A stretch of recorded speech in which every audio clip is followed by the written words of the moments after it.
વડોદરા શહેરમાં આવેલ ખાસવાડી સ્મશાનમાં અંતિમ સંસ્કાર માટે આવતા પરિવારજનોને હાલાકીનો સામનો કરવો પડે છે, ત્યારે સામાજિક કાર્યકર કમલેશ પરમાર દ્વારા જાત તપાસ કરી હતી. વધુમાં જણાવ્યું હતું કે વડોદરા શહેરમાં ખાસવાડી સ્મશાનમાં ઘણા સમયથી કામગીરી હાથ ધરવામાં આવી રહી છે, ત્યારે હાલમાં જ કોન્ટ્રાક્ટ હેઠળ કામગીરી આપવામાં આવી છે. ત્યારે હકીકત મુજબ એક ચિતાની અંતિમ સંસ્કાર કરવાનો ખર્ચો 7,000 રૂપિયા છે, છતાં સ્નેહીજનો પાસે તલ અને ઘી બહારથી મંગાવવામાં આવે છે. સાથે જ કોન્ટ્રાક્ટ હેઠળ કામગીરી કરતા કર્મચારીઓ પાસે આઈડી કાર્ડ કે અન્ય સેફટી નથી, ત્યારે આવા કોન્ટ્રાક્ટરોને કમાણી કરવામાં રસ છે તેવા આક્ષેપો કર્યા હતા.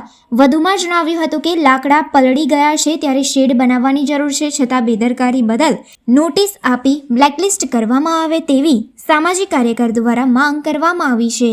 વડોદરા શહેરમાં આવેલ ખાસવાડી સ્મશાન આજે હાલમાં જે કોન્ટ્રાક્ટ હેઠળ કામગીરી થઈ રહી છે અને કોન્ટ્રાક્ટ હેઠળ જે ચિતાઓ સળગાવવામાં આવી રહી છે, પરંતુ ક્યાંક ને ક્યાંક લાગી રહ્યું છે કે 7,000 જેટલી માતબર રકમ ખર્ચવા છતાં પણ જે નાગરિકો અહીંયા ગાડી પોતાના સ્વજનોની અંતિમ વિધિ માટે આવતા હોય છે, ત્યારે પોતે જ્યારે અહીંયા ગાડી ઘી લાવવું પડે છે, તલ લાવવું પડે છે. એટલે કહેવાનો મતલબ કે જે હાલમાં કમોસમી વરસાદ પડ્યો છે, ત્યારે તમે જોઈ શકો છો કે અહીંયા ગાડી પુષ્કળ પ્રમાણમાં લાકડા હતા, એ લાકડા તમામ ભીજાઈ ગયા છે. એટલે કહેવાનો મતલબ કે કોન્ટ્રાક્ટર લાખો અને કરોડો રૂપિયાનો જ્યારે કોન્ટ્રાક્ટ આપ્યો હોય તો પોતાની એક જવાબદારીમાં આવતી હોય છે.